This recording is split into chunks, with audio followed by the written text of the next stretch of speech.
बिस्मिल्लाहिर्रहमानिर्रहीम। आज का जो हमारा टॉपिक है यूएचएस का unit number 9, that is the transport in human.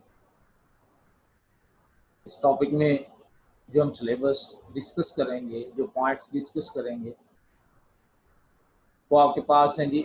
Structure of heart, cardiac cycle, heart beat का कंट्रोल, ईसीजी। इसके अलावा हम ब्लड वेसल्स की बात करेंगे, ब्लड की बात करेंगे और लिम्फेटिक सिस्टम की बात। तो ये जो सारे कंटेंट्स हैं आपको फर्स्ट ईयर की बुक, उसमें से चैप्टर नंबर 14 से ये सारे कंटेंट्स आपको मिल जाएंगे, चैप्टर नंबर 14 से। अब हम बात करते हैं one by one. First of all we will discuss about the structure of heart. Heart क्या है, किस तरह की इसकी जो स्ट्रक्चर है, और फिर फंक्शनिंग की भी हम साथ साथ बात करेंगे। तो स्ट्रक्चर ऑफ हार्ट के हवाले से कि हमारी थोरेसिक कैविटी के अंदर, चेस्ट कैविटी के अंदर एक और कैविटी मौजूद है, that is the pericardial cavity. और वो जो पेरिकार्डियल कैविटी है that is surrounded by double membrane pericardium, जिसके अंदर फ्लूइड भरा हुआ है, पेरिकार्डियल फ्लूइड। ये आपको सामने डायग्राम में जो नजर आ रहा है, ये पेरिकार्डियम और उसके दरमियान में ये ब्लू कलर में ये सारा पेरिकार्डियल फ्लूइड। ठीक है, तो ये जो पेरिकार्डियल फ्लूइड और पेरिकार्डियम की वजह से इसके अंदर जो मौजूद हार्ट है के लिए कैविटी बन गई, that is the pericardial cavity. अब ये जो पेरिकार्डियम के अंदर की जानब चीज मौजूद है दैट इज हार्ट, वो हार्ट है। इसके बाहर जो पेरिकार्डियम और पेरिकार्डियल फ्लूइड मौजूद था वो बेसिकली इस हार्ट को प्रोटेक्ट करने के लिए था। ठीक है, तो अगर आपको क्वेश्चन आ जाए हार्ट इज प्रोटेक्टेड बाय, और ऑप्शंस में आपके पास पेरिकार्डियम भी हो, ऑप्शन में आपके पास चेस्ट कैविटी भी हो, थोरेसिक कैविटी भी हो, रिब्स भी हो, ठीक है, तो बेस्ट आंसर आपके पास जो है वो पेरिकार्डियम ही रहेगा। और पेरिकार्डियम में भी मेन रोल जो प्ले कर रहा है प्रोटेक्शन के लिए, that is the pericardial fluid. अब हम स्ट्रक्चर को अगर देखें, हार्ट की स्ट्रक्चर को, हार्ट बेसिकली कार्डियक मसल्स पर मुश्तमिल मेनली एक मस्कुलर ऑर्गन है। अगर हम इसकी हार्ट की वॉल को चेक करें, उसको सेक्शन काट के देखें कि किस किस चीज पर मुश्तमिल है हार्ट की वॉल, तो जो हार्ट वॉल है that is made up of 3 layers, that is made up of 3 layers. तो 3 लेयर्स कौन सी हैं? One is the epicardium, other one is the myocardium and third one is the endocardium. 3 layers हैं। जो heart की outer most layer होगी that is the epicardium, और ये pericardium के साथ इन कांटेक्ट होगी, और जो इनर मोस्ट होगी दैट इज दी एंडोकार्डियम, और वो ब्लड के साथ इन कांटेक्ट होगी। और जो बहुत इंपॉर्टेंट इसमें अब हमारे पास जिसकी वजह से हार्ट की फंक्शनिंग है दैट इज मायोकार्डियम। ये थिक मस्कुलर लेयर है, कार्डियक मसल्स पर मुश्तमिल है। ठीक है, और कार्डियक मसल्स के हवाले से मसल वाले चैप्टर में आपने पढ़ा हुआ है कि ये ब्रांच होते हैं और इंटरकैलेटेड डिस्क मौजूद होती हैं। ठीक है, तो इसके अंदर हम बात करेंगे यहाँ पर कि कॉन्ट्रैक्शन एंड रिलैक्सेशन एबिलिटी है, और ये कॉन्ट्रैक्शन और रिलैक्सेशन एबिलिटी जो है क्या करती है, हार्ट की कॉन्ट्रैक्शन और रिलैक्सेशन का जो है वो सबब बनती है। एंड दे नेवर फटीग, इनकी कभी फटीग नहीं होती। ये मुसलसल जो है हार्ट की पंपिंग होती रहती है, वो रुकती नहीं। हार्ट के अंदर अगर हम बात करें तो टोटल 4 चैम्बर्स हैं। ठीक है, 4 चैम्बर्स हैं टोटल। जो ऊपर वाले हैं चैम्बर्स वो एट्रिया कहलाते हैं, एट्रियम, एक राइट साइड पे एक लेफ्ट साइड पे, और जो नीचे वाले हैं वो वेंट्रिकल्स, और सेम एक राइट साइड पे और एक लेफ्ट साइड। अगर हम इसको देखें यहाँ पर डायग्रामेटिकली, राइट जो एट्रियम है that receive deoxygenated blood from the whole body, and left atrium receive oxygenated blood from lungs. फिर एट्रियल सिस्टोल होता है, और एट्रियल सिस्टोल के नतीजे में राइट एट्रिया से ब्लड जाएगा राइट वेंट्रिकल में, और लेफ्ट एट्रिया से जाएगा लेफ्ट वेंट्रिकल में जब एट्रिया सिस्टोल, और ये जाएगा थ्रू वॉल्स राइट एट्रिया और राइट वेंट्रिकल के दरमियान में ट्राइकस्पिड वॉल मौजूद है, लेफ्ट और एट्रिया और लेफ्ट वेंट्रिकल के दरमियान में बाइकस्पिड वॉल। उसके बाद क्या होगा, उसके बाद जो है वो वेंट्रिकुलर सिस्टोल होगा, और जो वेंट्रिकुलर सिस्टोल होगा तो ये कस्पिड वॉल बंद हो जाएंगे, ठीक है, ताकि ब्लड वापस एट्रिया में ना जाए। और वेंट्रिकुलर सिस्टोल के नतीजे में जो राइट वेंट्रिकल से है यहाँ से ब्लड जाएगा टुवर्ड्स द लंग्स, ठीक है, और जो लेफ्ट वेंट्रिकल है यहाँ से ये ब्लड जाएगा टुवर्ड्स होल बॉडी, ठीक हो गया। और यहाँ पर भी सेमिल्यूनर वॉल्स बेस थे, ठीक है, ये जो ट्रंक लंग्स की जानब जाना है that is through the pulmonary trunk, और जो पूरी बॉडी की जानब जाना है that is the through aorta, और इनकी बेस पे जो वॉल्स मौजूद होते हैं those are called as semilunar valves. उसके बाद क्या होता है, हार्ट रिलैक्स करता है और सेमिल्यूनर वॉल जो है वो क्लोज हो जाते हैं, और सारा जो है वो ब्लड वो दोबारा एट्रिया की जानब जो है वो आ जाता है।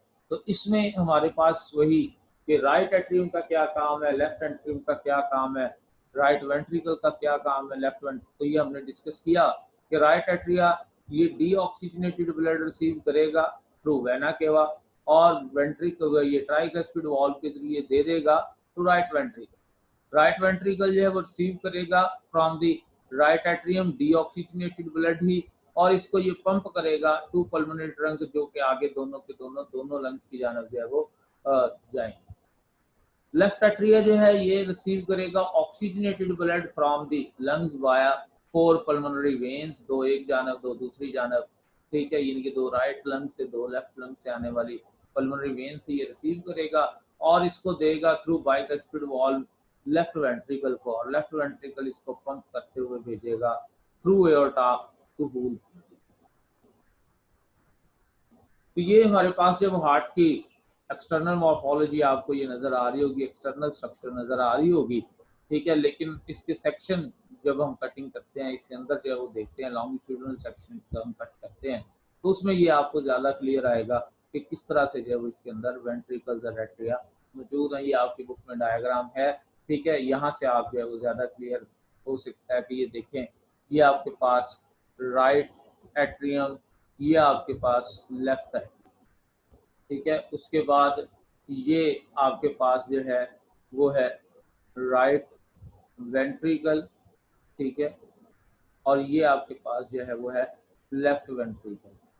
इसी तरह से राइट एट्रिया और राइट वेंट्रिकल के दरमियान वॉल्व मौजूद है। ये जो वॉल्व है इस तरह का है जिसकी 3 फ्लैप्स हैं, ठीक है, इसलिए इनको हम नाम देते हैं ट्राइकस्पिड वॉल्व का, ठीक है। सेम जो है वो इसी तरह से वॉल्व मौजूद है लेफ्ट साइड पे, और इसके दरमियान में ये 2 फ्लैप्स है, ठीक है, तो क्योंकि ये 2 फ्लैप्स हैं इसलिए इसको हम नाम देते हैं बाइकस्पिड का, ठीक है। और ये जो सेमिल्यूनर वॉल्व है ये आपके सामने ही नजर आ रहा होगा, ठीक है, ये मौजूद है at the base of pulmonary trunk as well as the base of aorta. ये एओर्टा लेफ्ट वेंट्रिकल से राइज हो रही है और पूरी बॉडी को जो है वो जा रही है, ठीक है, और पूरी बॉडी को जो नीचे की जानब लोअर बॉडी को दे रही है that is called as descending aorta, ठीक है, और जो ऊपर बॉडी को जो है वो दे रही है that is called as ascending aorta.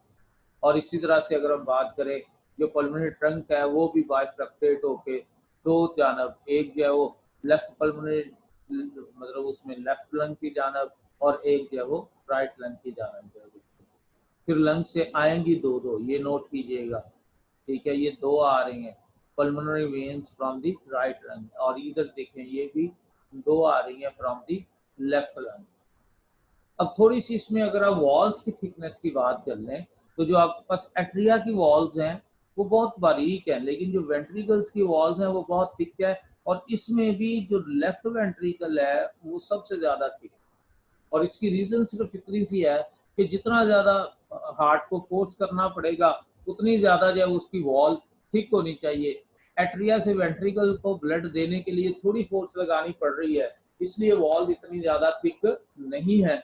लेकिन वेंट्रिकल्स ने जो है वो चूंकि सप्लाई ज्यादा दूर देनी है, इसलिए इनकी वॉल जो है वो ज्यादा थिक है।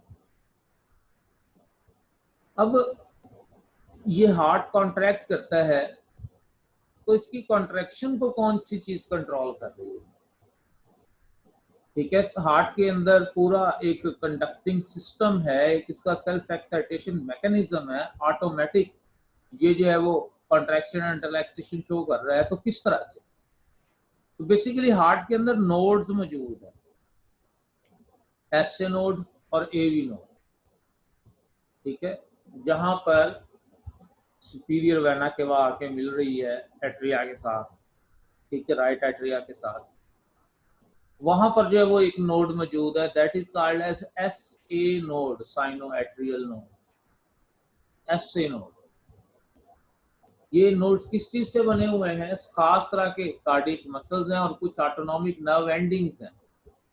ये दूसरे लफ्जों में हम कह सकते हैं कि ये जो है वो कुछ मायोजेनिक है और कुछ न्यूरोजेनिक है, यानी कि न्यूरोजेनिक सेल्स नर्व सेल्स और मायोजेनिक मस्कुलर सेल्स, ये दोनों के मिलने से ये स्ट्रक्चर्स जो है वो बनी हुई है नोड्स। और इन नोड्स का काम क्या है? इंपल्स क्रिएट करना। और ये इंपल्स क्रिएट करते हुए ये क्या करता है? कॉन्ट्रैक्शन ऑफ हार्ट का सबब बनता है, एट्रिया की कॉन्ट्रैक्शन का सबब बनता है, और साथ ही साथ उस इंपल्स को भेजता है एवी नोड के ऊपर।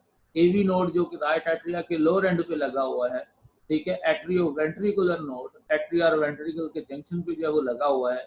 और ये भी वही न्यूरोजेनिक और मायाजेनिक है, मस्कुलर है और नर्व, इसमें कुछ नर्व एंडिंग्स की नर्व सेल्स जो है वो इसमें मौजूद है। और इसका काम क्या है कि ऐसे नोड से सिग्नल्स को लेना और लेते साथ ही इसने क्या करना है? ट्रांसमिट करनी है इंपल्स जनरेट करके टुवर्ड्स द वेंट्रिकल्स, और ये वेंट्रिकुलर सिस्टोल का सबब बनेगा। ठीक है, ये जो एवी नोड है इससे एवी बंडल्स जो है वो राइज होंगी। ठीक है, और ये एवी बंडल्स जो है ये दोनों की दोनों ये जाएंगी वेंट्रिकल्स की जानब। ठीक है, वेंट्रिकल्स के दरमियान में जो इंटरवेंट्रिकुलर सेप्टम है उसमें से होते हुए ये जाएंगी वेंट्रिकल्स की वॉल्स में, और वहां पर ये मजीद डिवाइड हो के स्मॉल फाइबर्स जो है वो बनाएगी, इतने बारीक जो कि वेंट्रिकल्स के अंदर हर सेल लेवल तक पेनिट्रेट कर रहे हैं। These are called as the Purkinje fibres. ठीक है, तो मैं इसको रिपीट कर देता हूँ इस डायग्राम में कि दो नोड्स हैं। ये पहले नंबर पर तो नोड्स क्या हैं? नोड्स आपके पास ये मायोजेनिक और न्यूरोजेनिक सेल्स की कलेक्शन है। ठीक है, मस्कुलर सेल्स और नर्वस सेल्स, लेकिन ऐसे सेल्स जिनके अंदर एबिलिटी है to initiate the impulse and to transmit the impulse. ये साइनोएट्रियल नोड जो है ये अपर एंड पे लगा हुआ है एट्रिया के, राइट एट्रिया के, और इसने क्या करना है? इसने इसने इंपल्स स्टार्ट करनी है, और ये इंपल्स जो है ये एट्रिया की वॉल्स को भी जाएगी, और एट्रिया की वॉल्स को जाके ये एट्रियल सिस्टोल का सबब बनेगी, और ये इंपल्स जो है वो ट्रांसमिट होगी टुवर्ड्स द एवी नोड। और एवी नोड क्या है? ये एट्रियोवेंट्रिकुलर नोड है जो लगा हुआ है एट्रिया के बेस पे, लोअर एंड पे। एवी नोड से जो इंपल्स ट्रांसमिट होगी वो यहाँ से जो है वो जाएगी टुवर्ड्स द इंटरवेंट्रिकुलर सेप्टम, और सेप्टम से जाते हुए ये आगे डिवाइड होके ये प्रोकिंजे फाइबर्स के जरिए ये ultimately walls of the ventricle उसमें हर एक लेवल पे जाएगी, और ये वेंट्रिकुलर सिस्टोल का सबब बनेगी। तो इसका मतलब ये हुआ SA node cause the atrial systole and AV node cause the ventricular systole by initiating the impulse. ये इंपल्स कितनी ताकत में लग रही है, ठीक है, उसकी हम मेजरमेंट करते हैं थ्रू ईसीजी। ठीक है, उसकी हम मेजरमेंट करते हैं थ्रू ईसीजी। लेकिन ये इंपल्स जो है वो यहाँ से जाएगी, और ये इंपल्स जाके ये contraction of atria and contraction of ventricular का सबब बनेगी। ठीक है, यहाँ पर राइट एट्रिया से जब इंपल्स जो है वो स्टार्ट होती है, तो ये राइट एट्रिया से स्टार्ट होके ये 0.15 सेकेंड में, ठीक है, वहां पर जो है वो एवी नोड तक जो है वो जाती है। वहां पर जो है वो फिर उसका एवी नोड का ये 0.25 सेकंड वो जो है वो कॉन्ट्रैक्शन वेव है, और फिर रिलैक्सेशन पे भी इतना टाइम है, और टोटल कार्डियक साइकिल जो है वो 0.8 सेकंड इसमें हमारे पास जो है चलता है। तो खैर हम बात कर रहे थे इसमें कि जो वेंट्रिकल्स हैं वो एट्रिया की निस्बत स्ट्रॉन्गर है। लेफ्ट साइड के अंदर जो है वो ऑक्सीजनेटेड ब्लड है, और राइट साइड पे डीऑक्सीजनेटेड ब्लड है। जो लेफ्ट साइड है सिस्टमिक सर्कुलेशन के लिए डील करती है, वेंट्रिकल्स उसमें मौजूद है, दैट इज द ज्यादा, दैट इज मोर स्ट्रॉन्गर। ठीक है, उसमें ज्यादा से ज्यादा जो है वो इसमें स्ट्रॉन्गर है, उसमें इम्पल्स भी ज्यादा जनरेट होगी। जो राइट साइड है वो जो है वो ज्यादा स्ट्रॉन्ग नहीं है, उसने थोड़ी ट्रैवलिंग करनी है, ठीक है, वो लेस स्ट्रॉन्गर। अब हम बात कर लेते हैं कार्डियक साइकिल। सबसे पहले क्या होगा कि एट्रिया और वेंट्रिकुलर ये दोनों ये रिलैक्स करेंगे। डायस्टोल जब रिलैक्स हो रहा होगा तो ब्लड आएगा एट्रिया के अंदर, उसके बाद एट्रियल सिस्टोल होगी, एसए नोड से इम्पल्स स्टार्ट होगी और वो एट्रिया को कॉन्ट्रैक्ट करेगी। एट्रियल सिस्टोल के नतीजे में क्या होगा कि जो एट्रियो वेंट्रिकल वॉल्व्स हैं, यानी कि ट्राइकस्पिड एंड बाइकस्पिड वॉल्व, वो ओपन हो जाएंगे और ब्लड चला जाएगा इंट्रोवेंट्रिकल, और फिर वेंट्रिकुलर सिस्टोल स्टार्ट होगी due to the AV node, और वेंट्रिकुलर सिस्टोल के नतीजे में जैसे ही वेंट्रिकल्स हैं वो कॉन्ट्रैक्ट होंगे, उसके कॉन्ट्रैक्ट होने से जो बाइकस्पिड एंड ट्राइकस्पिड वॉल्व्स हैं वो क्लोज हो जाएंगे, और उसके नतीजे में लब साउंड प्रोड्यूस होगा। वेंट्रिकल्स क्या करेंगे, इसको सेमिलिनर वॉल्स को ओपन करवाते हुए ब्लड को दे देंगे टुवर्ड्स द लंग्स और towards the whole body via aorta to whole body, ठीक है, and pulmonary trunk to pulmonary arteries to lungs. उसके बाद जो है वो क्या है कि यहाँ पर जब वेंट्रिकुलर सिस्टोल हो जाएगा, डायस्टोल स्टार्ट होगा, तो डायस्टोल स्टार्ट होते साथ ही जो सेमिल्यूनर वॉल्व्स हैं वो क्लोज हो जाएंगे और साउंड प्रोड्यूस होगी तब। तो ये जो हार्ट बीट है loop loop, that is produced by the closing of atrioventricular valves and semilunar valve, ये उनकी वजह से जब वो साउंड प्रोड्यूस होगी। कितना टाइम लगेगा, तो जो एट्रियल सिस्टोल है, ठीक है, इसमें तो तकरीबन 0.15 सेकेंड लगना है, ठीक है। उसके बाद जो वेंट्रिकुलर सिस्टोल है उस पर तकरीबन 0.25 सेकेंड जो है वो लगना है, ठीक हो गया। और उसके बाद डायस्टोल जो है वो उसके को तकरीबन 0.4 सेकेंड जो है वो टाइम लगना है। तो ये टोटल हमारे पास जो सेल साइकिल इसमें कार्डियक साइकिल का जो टाइम है that is 0.8 second, that is 0.8 second. ये आपके पास इसमें एट्रियल सिस्टोल, वेंट्रिकुलर सिस्टोल और फिर जो है वो डायस्टोल की ये डायग्राम्स आपके पास जो है वो बुक में मेंशन है, तो इसमें जो है वो आप देख लीजिएगा किस तरह से ये। लेकिन एक चीज याद रखिएगा, ये नहीं है कि एक एट्रिया कॉन्ट्रैक्ट हो रहा है तो एक रिलैक्स है, नो, दोनों एट्रिया कॉन्ट्रैक्ट होंगे या दोनों एट्रिया रिलैक्स होंगे, सेम दोनों वेंट्रिकल्स कॉन्ट्रैक्ट होंगे या दोनों वेंट्रिकल्स रिलैक्स होंगे।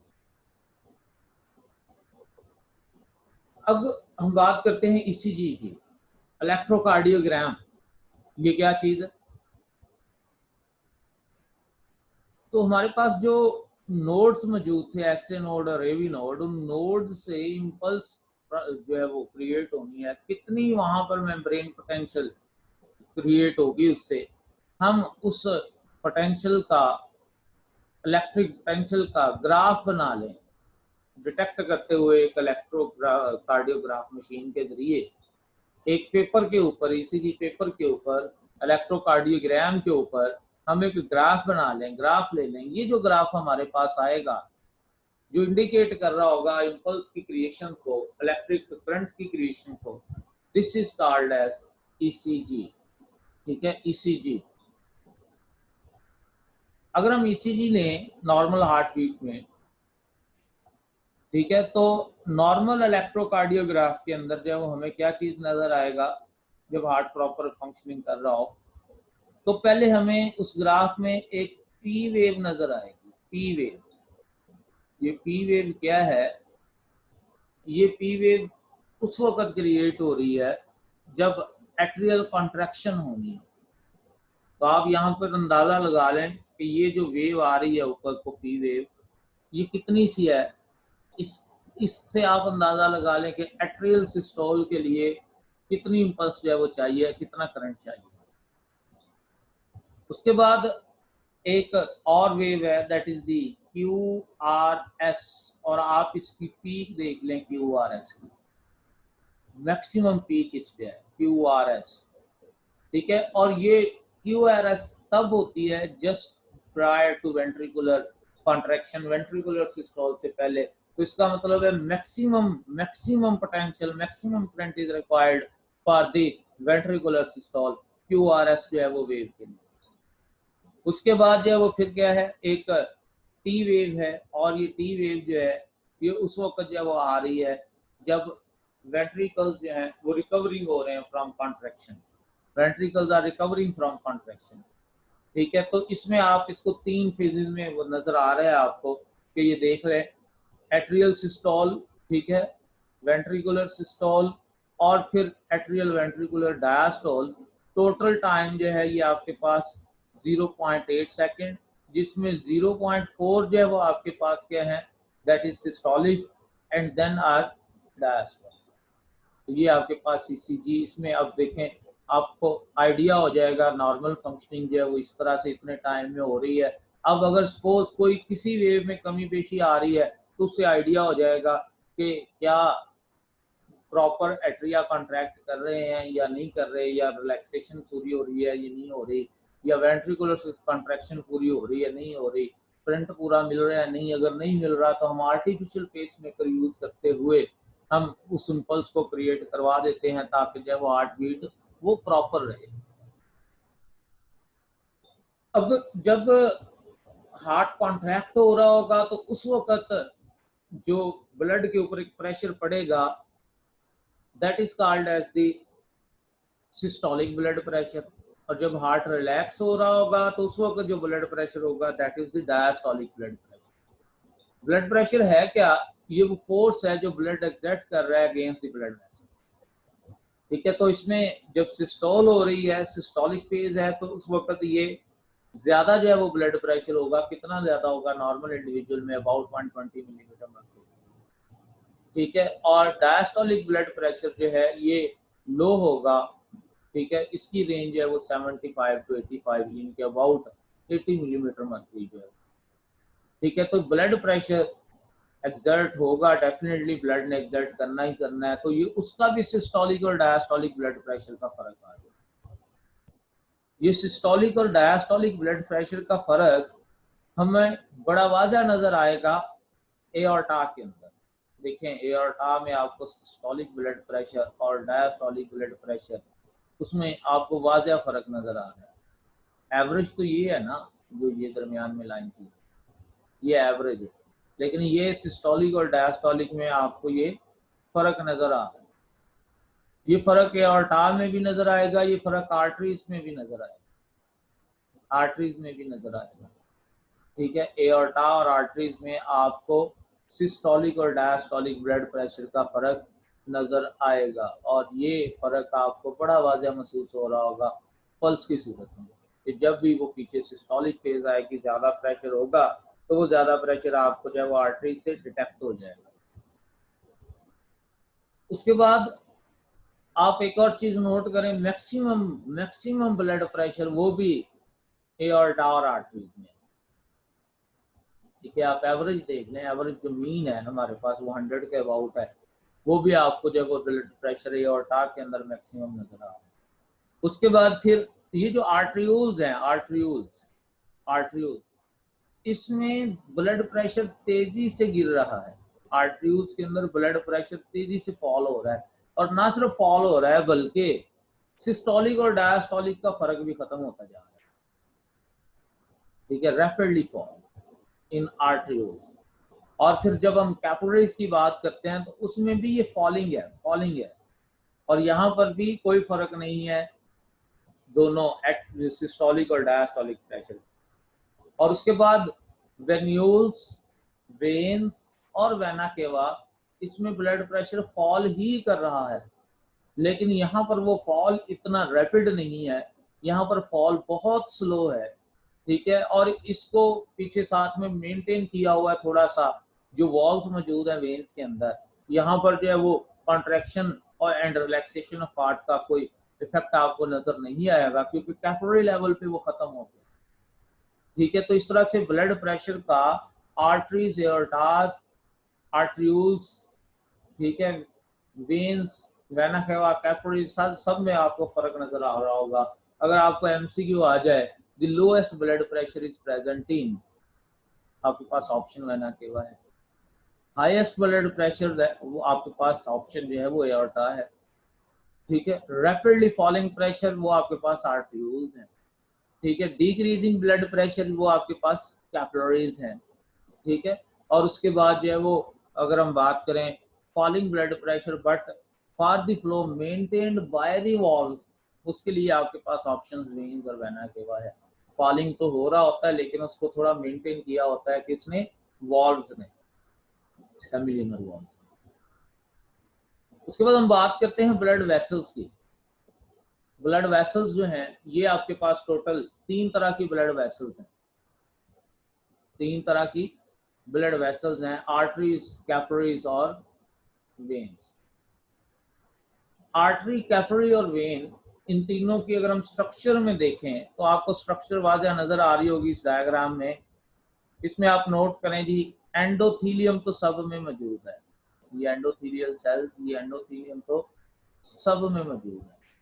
लेकिन आप देखें कि इसमें जो आर्टरी के अंदर इसका जो बोर है, इसका जो अंदर डायामीटर है, डाया है, वो आपको बहुत थोड़ा नजर आ रहा होगा, ठीक है। कैपिलरीज में ये डाया आपको ज्यादा नजर आ रहा होगा और वेन्स के अंदर भी ये आपको डाया ज्यादा नजर आ रहा होगा।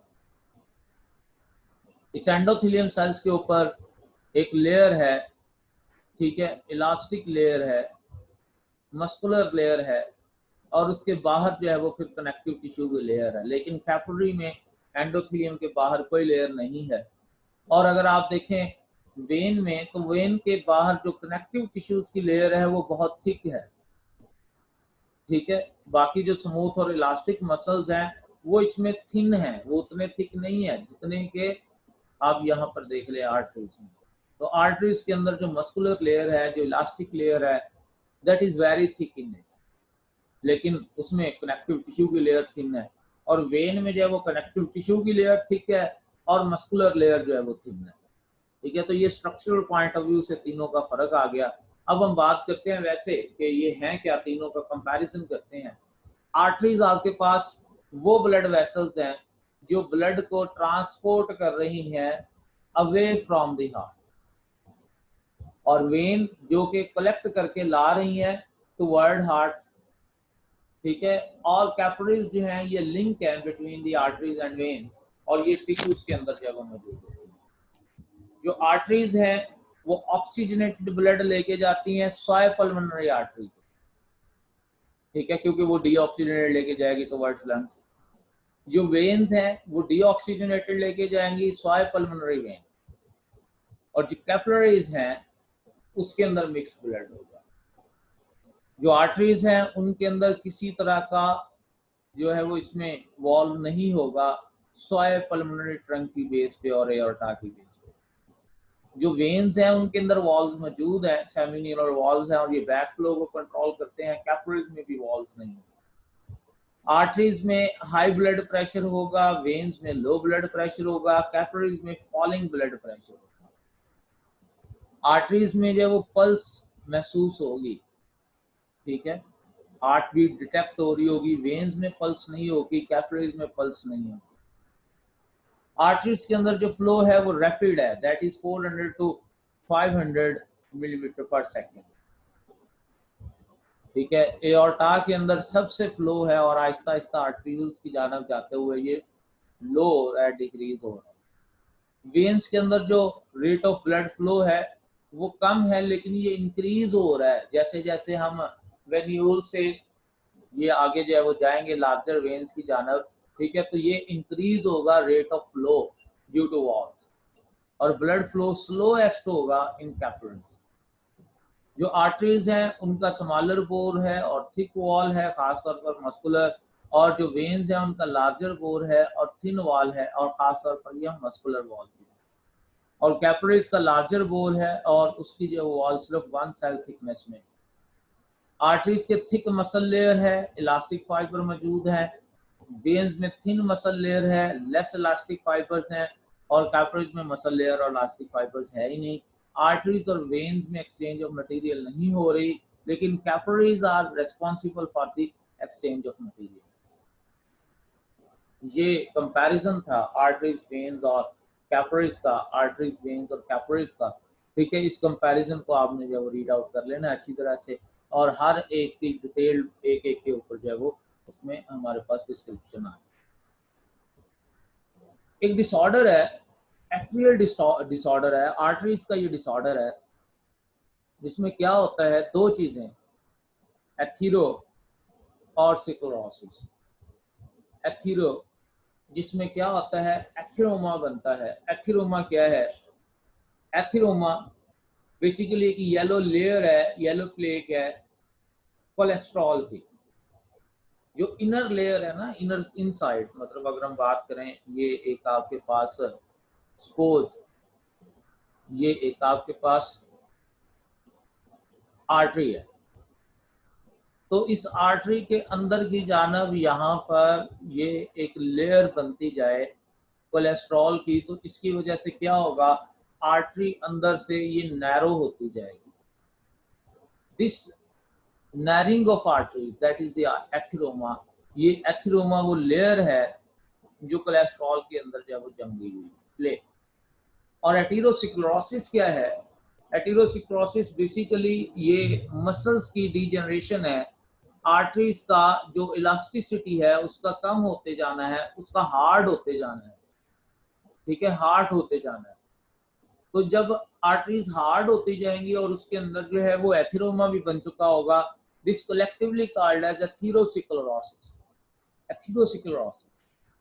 और जब एथीरोसिक्लोरोसिस होगा तो ये जो है वो प्रेशर इंक्रीज हो जाएगा इसके अंदर, थ्रम्बस के बनने के चांसेस बढ़ जाएंगे, हार्ट अटैक के चांसेस जो है वो बढ़ जाएंगे। तो ये जो डिसऑर्डर है, एट्रियल डिसऑर्डर है ये एथीरोसिक्लोरोसिस, जिसमें जो आर्टरीज हैं वो नैरो भी हो जाती हैं और थिक भी हो जाती हैं। ठीक है, जिसकी वजह से जो है वो क्या होता है, उसकी इलास्टिसिटी कम हो जाती है, हार्ड हो जाती हैं, और वो जो है वो ब्लड प्रेशर को बर्दाश्त नहीं कर पाती, उसके अंदर पल्स कम हो जाती है डिटेक्ट होना। ठीक है, और वो हार्ड हो जाती हैं और ज्यादा प्रेशर जो है उनके फटने का सबब बन सकता है। That is about the blood vessels. ठीक है, अब हम इंशाल्लाह नेक्स्ट लेक्चर में जो है वो बात करेंगे ब्लड की, उसके डिसऑर्डर्स की और लिम्फेटिक सिस्टम। ठीक है, ये हमारा जो है वो ब्लड वेसल के रिलेटेड जो है वो मुकम्मल हो गया। तो अब इंशाल्लाह अभी नेक्स्ट लेक्चर में हम बात करेंगे ब्लड की डिसऑर्डर्स की और लिम्फेटिक सिस्टम।